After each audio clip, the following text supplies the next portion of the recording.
Welcome to our channel Uday general tech. आशा करता हूँ कि आप सब हेल्दी और वेल्दी रहे, स्वस्थ रहे। तो काफ़ी सारे व्यूअर्स के ये मैसेजेस आ रहे थे कि इनकम टैक्स रिफंड कब होगा, हमारा होगा कि नहीं होगा। सर सब के आ गए तो हमारे क्यों नहीं आ रहे। तो काफ़ी सारे दिक्कतों का प्रॉब्लम्स आ सकते हैं। मोटा मोटा तौर पर मैं आपको बताता हूँ। रिफंड इशू कुछ भी आ सकता है, तो इसी चीज़ को मैं कवर करूँगा। रिफ़ंड आपका क्यों नहीं आया और क्यों डिले हो रहा है, और रिफ़ंड सबका आ गया तो मेरा क्यों नहीं आया, इस क्वेश्चन का भी जवाब कवर करूँगा। और क्या आपने गलत फाइल किया हुआ है, या क्या हमने जो किया है वो चार्टर्ड अकाउंटेंट गलत फाइल किया हुआ है। हर बार 15 दिन, 8 दिन, 10 दिन में आता है, इस बार लेट इतना क्यों हो रहा है, और सबका आ गया हमारा क्यों नहीं आया। तो काफ़ी सारे व्यूवर्स के, क्लाइंट्स के मैसेजेस और कमेंट्स इस प्रकार थे, इसीलिए इस वीडियो को अपलोड करना निहायत ही ज़रूरी समझा हूँ मैं, और इस वीडियो को अपलोड करना हूँ। और इस चैनल पे फर्स्ट बार विजिट कर रहे हो तो प्लीज़ सब्सक्राइब और लाइक शेयर कर देना, ताकि इससे यूट्यूबर का मनोबल अप होता है और काफ़ी सारे व्यूवर्स को भी इसका बेनिफिट्स मिल जाता है। तो वीडियो स्टार्ट करने से पहले सब्सक्राइब और लाइक और स्किप मत करना, क्योंकि आपका ज़रूरी जानकारी ना स्किप हो जाए। तो इनकम टैक्स रिफंड कहीं बहुत ही समस्याएं आती हैं। ऐसा नहीं होता कि आपने जो भी आपका चार्टर्ड अकाउंटेंट्स ये लो 500, 1000, 2000, 3000, 10% ले लो और मेरा ITR फाइल कर दो, और जो मेरा रिफ़ंड है लाख, 1.5 लाख, 10 लाख, 8 लाख पूरा आ जाए। ऐसा होता नहीं।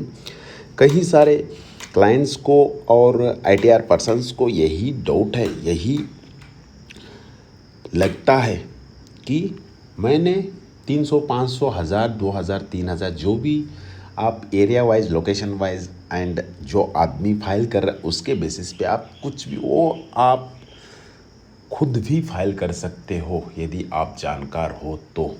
अदरवाइज चार्ट एक्सपर्ट से या CA चार्टर्ड अकाउंटेंट से बेनिफिट ये रहता है करने से कि क्योंकि आप अकेले का फाइल करोगे और वो हज़ारों फाइल करता है, और उसको पता है कि करना क्या है और कैसे होता है। इसीलिए हर कोई दूसरे के कंधे पे बंदूक चला के फाइल करना चाहता है, क्योंकि दूसरे का फाइल करेगा, खुद का नहीं करेगा, और गाइड अलग सा करेगा। और रिफंड आया होगा तब भी, नहीं आएगा तब भी सबको बताते घूमेगा कि मेरा रिफंड आ गया। और जो दूसरे authorised ITR, tax representative adviser, otherwise tax experts, otherwise यानी वे चार्ट जानकार जो भी हो सकता है, या डायरेक्टली इनकम टैक्स डिपार्टमेंट को रिफंड सेक्शन में 1000 बार कॉल करने से कुछ होता नहीं है। और आप जो टैक्स आपका फाइल किया है उसको भी 100 बार कॉल करने से कोई भी इसका बेनिफिट नहीं है, क्योंकि रिफ़ंड आपको कई सारे वीडियोस में इसी के ऊपर और इसी के मेन पॉइंट पे बताया गया हूँ। फर्स्टली इसमें होता है रेस्ट्रिक्टेड रिफ़ंड। ये आपको जब वैलिडेशन आपका बैंक अकाउंट करते हैं उस टाइम में ये आपका उसमें ऑप्शन इस प्रकार रहता है। आप पोर्टल में जाके देखे होंगे तो बेसिक जानकारी आपको जाना होना चाहिए, ये समझ लेना आप, जिसमें इनकम टैक्स रिफ़ंड इस वजह से नहीं आ सकता है यदि आपका पैन कार्ड में नाम और name and PAN card name and bank account name, account name में कुछ वर्ड्स मिसिंग, कुछ लेटर मिसिंग, या first name, last name, middle name as per your PAN card that not matching in your bank account, that time ये आपको red colour में show करेगा portal में। Normally 90% तक आपको लगता है 90% तक सही हो सकता है, तो आप खुद भी जानकार हो। मानो फॉर एग्जाम्पल जयदीप सिंह है, यदि पैन कार्ड में जयदीप सिंह है और बैंक अकाउंट में जयदीप सिंह है तो कोई दिक्कत नहीं आएगा। यदि जयदीप इनका फर्स्ट नेम हो गया और सिंह इनका लास्ट नेम हो गया, अदरवाइज इनका फादर का नाम जो भी है राज मानो, जैसे राज है, जो पैन कार्ड में जयदीप राज सिंह हो गया, बैंक अकाउंट में जयदीप सिंह हो गया, तो एक्सेप्ट है। इस केस में आपका रिफंड आ जाएगा। अदरवाइज इधर जयदीप सिंह है और जयदीप आर है तो डाउट में आ जाएगा। अदरवाइज जयदीप में कोई स्पेलिंग मिस्टेक है तो इसमें आपका रिफंड आना मुश्किल है। और रिफंड री इश्यू के लिए आपको नोटिफिकेशन आपका इनकम टैक्स डिपार्टमेंट में सब कुछ प्रोसेसिंग कंप्लीट हो जाएगा और 143 आपको इंटीमेशन भी आ जाएगा। देन जब इनकम टैक्स डिपार्टमेंट को बैंकर को भेजेगा, आपको जो बैंक आपने उसमें डाला हुआ है उस बैंकर को डालेगा, वो बैंक आपका रिफंड री इशू डाल देगा। प्लीज़ रिफंड री इशू करके आपको टेक्स्ट मैसेज भी आएगा और मेल मैसेज भी आएगा। तो ये चीज़ आपको फाइल करने से पहले ही कंफर्म करना चाहिए कि मेरा बैंक अकाउंट वैलिडेटेड है। जो भी आपका टैक्स फाइल करता है उसको ये आपका पूछना हक बनता है। यही बेसिक चीज़ आपको जानकारी ज़रूरी है। ये नहीं कि आप मेरा टैक्स कटा है तभी मैं फाइल करूँगा। आप यदि 2.5 लाख से ज़्यादा तनख्वाह ले रहे हो या कम ले रहे हो तब भी आपको income tax file ITR filing करना ज़रूरी है। जब तक आप इनकम टैक्स ITR फाइल नहीं करोगे तब तक इनकम टैक्स डिपार्टमेंट को ये नहीं पता चलेगा कि एक इंडिया में सर्विस पर्सन या जॉब करने वाला बंदा ये है और इसका इतना पेमेंट है और इसका इतना टैक्स है, इतना टैक्स कटेगा नहीं कटेगा। जब आप शो करोगे, प्रोड्यूस करोगे, तभी इनकम टैक्स डिपार्टमेंट को पता चलेगा कि एक आप ही नहीं हो, आप ही को देखेगा। अदरवाइज ये हो गया फर्स्ट कवर आपका नेम का बैंक में और पैन कार्ड में एरर होने से ये आता है। कहीं कहीं यदि नाम आपका सेम है तो ये आपको दिक्कत फेस करना पड़ेगा। इस चांस में 80% बंदों को आता है। ये नहीं है कि यदि नाम बिल्कुल ही गलत है तो आपको नहीं आएगा। अदरवाइज थोड़ा वो first name last name middle name में यानी मिस्टेक था यानी मिसिंग था तो हो जाएगा। यदि लेटर मिसिंग है तो नहीं आएगा। एज पर आपको वैलिडेशन दिखाएगा बट ये भी एरर आएगा। Refund issue but failed due to bank not validated. Refund issue कर दिया है, रिफंड इनकम टैक्स डिपार्टमेंट ने तो इशू कर दिया, आपको 143 मैसेज इंटीमेशन भेज दिया। तो as per your filing record आपका इनकम टैक्स रिफंड आपके अकाउंट में आना चाहिए था। बट बैंक नॉट वैलिडेटेड होने के कारण भी आपका इनकम टैक्स रिफंड रुक सकता है।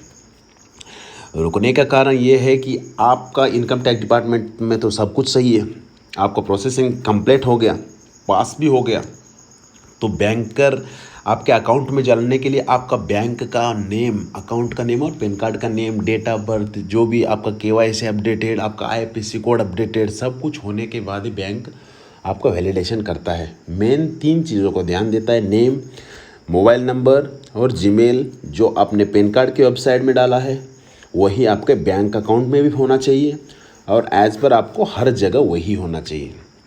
आजकल पैन कार्ड आप जहाँ भी जाओगे 50,000 से ज़्यादा ट्रांजैक्शन करोगे पैन कार्ड मांगता है।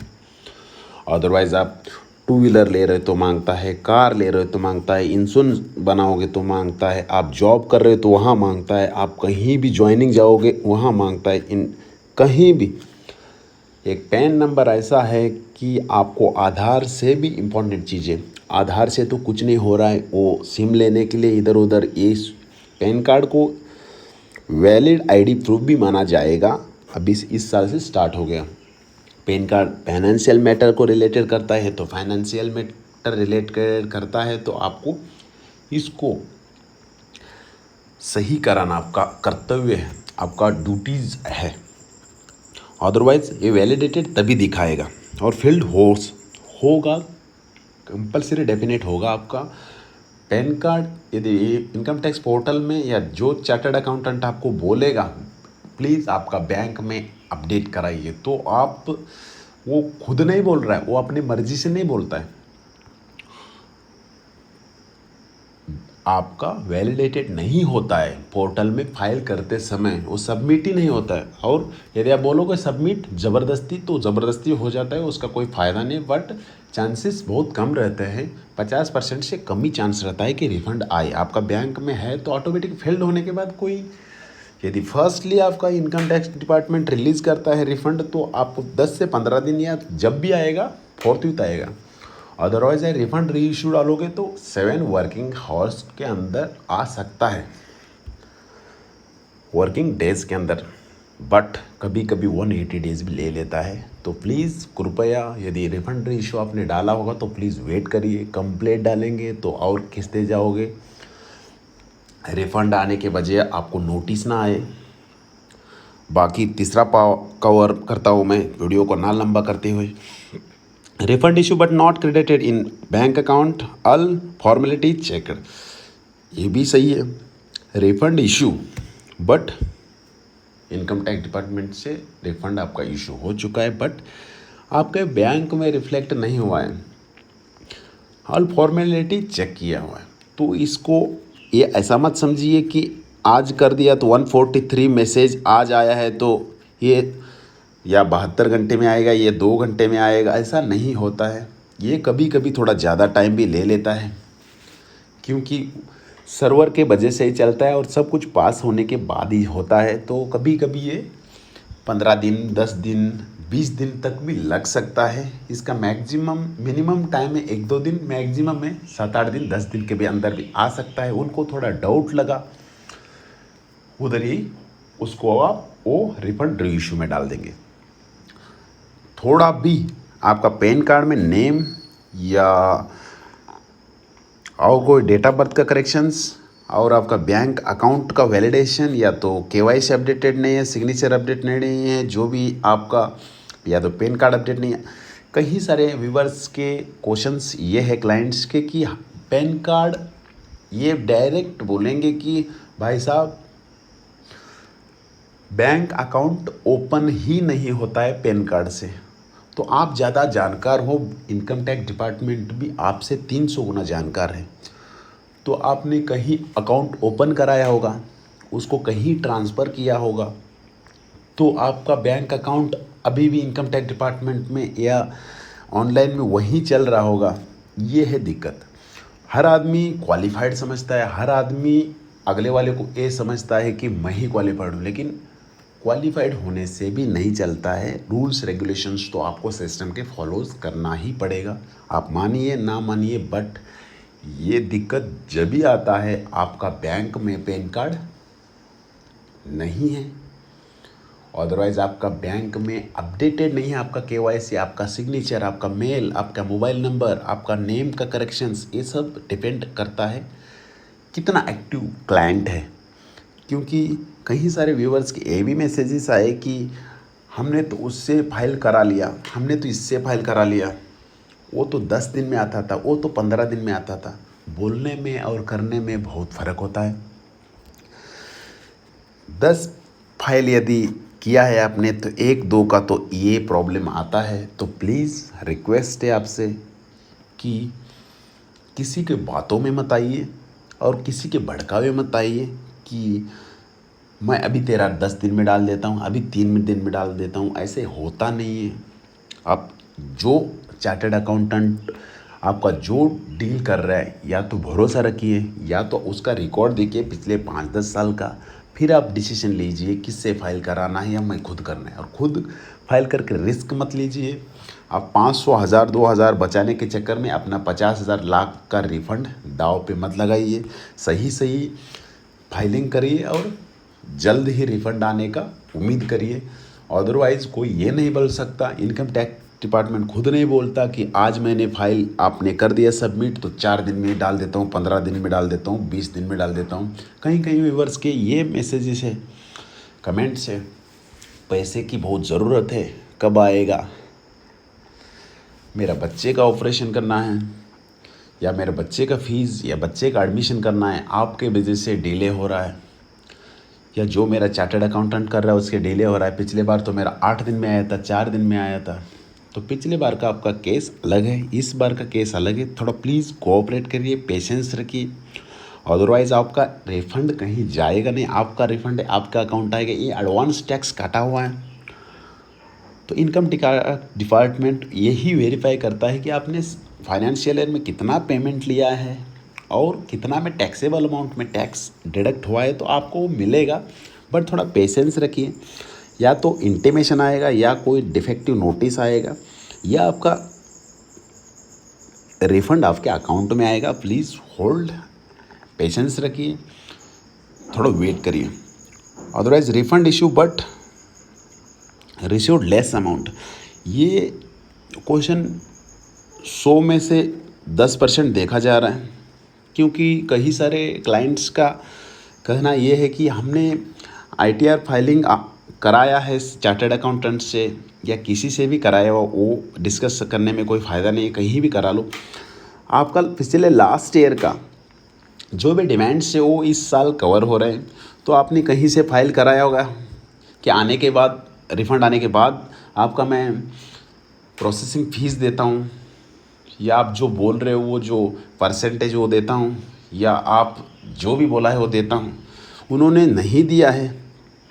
तो रिफ़ंड आने के बाद भी आपका सब कुछ उसके पास डॉक्यूमेंट्स है। ऐसे फ्रॉड की तरह आप ही मत करिए। आप इनकम टैक्स डिपार्टमेंट आपका फाइल किया हुआ है तो नॉर्मली प्रोसेसिंग फ़ीस जिसका है वो, और इंडिया में अलग होगा। कहीं डॉक्टर 10,000 में भी ऑपरेशन करता है बड़ा सा बड़ा, कहीं 10 करोड़ में होता है। तो डिपेंड ऑन डॉक्टर के ऊपर रहता है, उसी हिसाब से डिपेंड ऑन ये चार्टर्ड अकाउंटेंट के हिसाब से, या टैक्स एक्सपर्ट्स के जो आप फाइल करा रहे हो उसके ऊपर डिपेंड है। जो क्या फ्री में करे आपका, या 10% ले या 50% ले या कुछ भी ना ले, वो डिपेंड ऑन चार्टर्ड अकाउंटेंट के ऊपर है। आपका व्यवहार कैसा है, आप क्या चाहते हो, उस हिसाब से वो आपको फीस बताएगा। उसका क्या प्रिंसिपल्स है, उसका क्या रूल रेगुलेशंस हैं। कहीं ऑल ओवर इंडिया में आपको दिल्ली का रेट लोगे अलग रहेगा, पंजाब का रेट रहोगे अलग रहेगा। तो उसको कंपेयर मत कीजिए। आप भरोसा रख के, जिससे भरोसा रखते हो उससे फाइल करा दीजिए। फीस का टेंशन इसमें लेने की ज़रूरत नहीं। यदि आपका सही फाइल कर रहा है चार्टर्ड अकाउंटेंट, जो वो एक स्टैंडर्ड होता नहीं है उसमें, आप बोलोगे कि नील फाइलिंग का भी वही फीस ले ले, और आपका 50 लाख लिया है उसका भी वही फीस ले, वो मानेगा नहीं इस चीज़ को। आप बोलने के प्रिंसिपल से वो चलेगा नहीं, उसका भी कुछ प्रिंसिपल्स होंगे। आप एक से फाइल करा रहे हो, वो हज़ारों का फाइल करता होगा। तो प्लीज़ कोऑपरेट करके पेशेंस रखिए। रिफ़ंड नहीं आया होगा तो टेंशन लेने की ज़रूरत नहीं, आपका रिफ़ंड आएगा डेफिनेटली। अदरवाइज़ कोई इंटीमेशन, डिफेक्टिव नोटिस वगैरह आएगा। तो ये प्रॉब्लम की वजह से चौथा क्वेश्चन फेस करना पड़ रहा है। तो ये भी है कहीं सारे व्यूवर्स का, कहीं भी ऐसे ही फाइल कर दिया कि स्किप करा के खुद ही 200 रुपये, 500 रुपये, 1000 रुपये, 2000 बचाने के चक्कर में खुद ही अपना डिसीजन ले लिया कि मैं ही फाइल कर लूँगा, और मैं ही जो कॉलम से 2 लाख 8 लाख फाइल करके सबमिट कर दिया, रिफ़ंड शो हो गया और रिफ़ंड कम आया। अदरवाइज़ रिफ़ंड आया नहीं, अदरवाइज़ डिफेक्टिव नोटिस आ गया। तो 200, 300, 400 बचाने के चक्कर में अपना फाइनेंशियल मैटर को, अपना रिफ़ंड को मत सबमिट करिए। कहीं तरह के इनकम टैक्स डिपार्टमेंट बहुत ही ज़्यादा अभी अलर्ट, एक्टिवनेस हो गया है। तो ऐसा रिस्क मत लीजिए। जो आपका टैक्स फाइलिंग है, टैक्स एक्सपर्ट से फाइल करा दीजिए, ऑथराइज्ड किया हुआ है पर्सन्स को करा दीजिए। क्योंकि यूट्यूब देख के ऐसा स्टेप ना उठाइए, अदरवाइज़ कहीं ये बोलेंगे कि उसमें क्या होता है ऐसे फाइल कर देता हूँ। ऐसा ही नहीं होता है, कई सारे डिडक्शंस होते हैं, कई सारे सेक्शंस होते हैं, कई सारे रूल रेगुलेशंस होते हैं। तो प्लीज़ ऑथराइज्ड पर्सन से आपका ITR फाइल कराइए। आप रिस्क लेना चाहता हो तो आपका मर्जी है, उसमें मैं कोई कमेंट करूँगा नहीं। और बात रही इस प्रकार की कि रिफ़ंड इशू बट कम आ रहा है, इसी कारण की वजह से आ रहा है। तो आपने कहीं गलत फ्रॉड रिफ़ंड डिडक्शंस दिखाया होगा तो आपको दिक्कत करेगा। अदरवाइज़ इंक्वायरी लास्ट 6 ईयर का भी आपका बैठ सकता है, उसमें कोई संदेह नहीं रखना कि रिफ़ंड आ गया तो मैं फ्री हो गया। ना चार्टर्ड अकाउंटेंट या ना क्लाइंट्स को क्या पूछने की ज़रूरत है, मेरा तो रिफ़ंड आ गया, उसको क्या कॉल करने की ज़रूरत है, क्या उसका फ़ीस प्रोसेसिंग फ़ीस देने की ज़रूरत है। कोई भी फ्री में कोई भी काम नहीं करेगा और फ्री में करना भी नहीं चाहिए। डॉक्टर्स यदि फ्री में कर रहा है तो कुछ ना कुछ गड़बड़ है, या तो उसको ऑपरेशन करने आता नहीं है, या तो वो सीख रहा है, या तो उसको कोई लेना देना नहीं हो या ना हो। यदि डॉक्टर आपके पास 10,000 ले रहा है तो उसको रिस्पॉन्सिबिलिटी ले रहा है आपका ऑपरेशन का, आपका ठीक होने का, आपका स्वास्थ्य का। यही एग्जाम्पल बहुत है। तो कोई आपका बोलता है कि मैं फाइल कर देता हूँ, ला उसका जाता आता उसका कुछ नहीं है। जो भी फाइनल रिफ़ंड आना आप ही के ऊपर है, नहीं आना आप ही के ऊपर है। तो बेसिक चीज़ें आपको जानकारी रखना ज़रूरी, इसीलिए इस वीडियो का बनाने का पर्पज़ था। अदरवाइज़ आप खुद क्वालिफाइड हो, इतना छोटी चीज़ बताने की ज़रूरत भी नहीं है, इशारा ही आपके लिए काफ़ी है। थैंक्स। अदरवाइज़ इंटीमेशन आया है बट नॉट रिसीव्ड अमाउंट। कहीं सारी दिक्कत, इंटीमेशन आ गया तो आपका रिफ़ंड आएगा ये नहीं है, क्योंकि इंटीमेशन तो आ जाएगा आपको, क्योंकि आपने फाइल किया है, या गलत किया होगा या सही किया होगा, या फ्रॉड डिडक्शन दिखाया होगा या सही दिखाया होगा, आपको इंटीमेशन तो आएगा ही आएगा। इंटीमेशन आएगा ही, अदरवाइज़ आपको डिफेक्टिव कुछ ना कुछ तो आएगा ही, या रिफ़ंड आपके अकाउंट में आएगा। बस इंटीमेशन आ गया तो रिफ़ंड नहीं होता। इंटीमेशन आ गया तो मान लीजिए इनकम टैक्स डिपार्टमेंट के तौर से आपको जो भी प्रोसेसिंग कंप्लीट हो गया, आपका रिफ़ंड बैंकर को भेज देगा, बैंक आपके अकाउंट में रिफ़ंड रिफ्लेक्ट करा देगा। बट इनकम टैक्स डिपार्टमेंट का ये भी एक मानना है कि आपका बैंक वैलिडेटेड होना भी ज़रूरी है। ये जो चारों जो ऊपर के पॉइंट्स है उसी को कवर करता है नीचे वाला। ये सब कुछ सही होगा तभी इंटीमेशन आने के बाद आपके बैंक अकाउंट में रिफ़ंड आएगा। अदरवाइज़ आपके बैंक में पैन कार्ड का प्रॉब्लम होगा तब भी रिफ़ंड नहीं आएगा। यदि आपका बैंक में और वैलिडेटेड नहीं होगा पोर्टल पे आपका इनकम टैक्स डिपार्टमेंट, तब भी रिफ़ंड नहीं आएगा। और रिफ़ंड इशू होकर बैंक में क्रेडिटेड भी नहीं होगा, क्योंकि आपका बैंक ही अकाउंट ही प्रॉब्लम है। यदि नेम में मिस्टेक होगा तब भी नहीं आएगा। यदि बैंक में आपका और कुछ भी दिक्कत है तब भी नहीं आएगा। यदि लास्ट आपने 1 महीने से कोई ट्रांजैक्शन नहीं किया है या 2-3 महीने से ट्रांजैक्शन किया है तब भी नहीं आएगा। ठीक, उसी को ये सब कुछ कवर करता है। जितना भी पॉइंट्स से जितना भी जानकारी था रिफ़ंड क्यों डिले हो रहा है उसी को कवर किया हूँ। Thanks for watching. उम्मीद करता हूँ कि आपको समझ में आ गया होगा। और इस चैनल को फर्स्ट बार विजिट कर रहे हो तो प्लीज़ लाइक शेयर सब्सक्राइब कर देना, और मैक्सिमम से मैक्सिमम जिस बंदे का रिफ़ंड आया नहीं है उसको शेयर फॉरवर्ड रख दीजिएगा। आप एक जानकारी ले लिया तो दूसरे को भी शेयर कीजिएगा।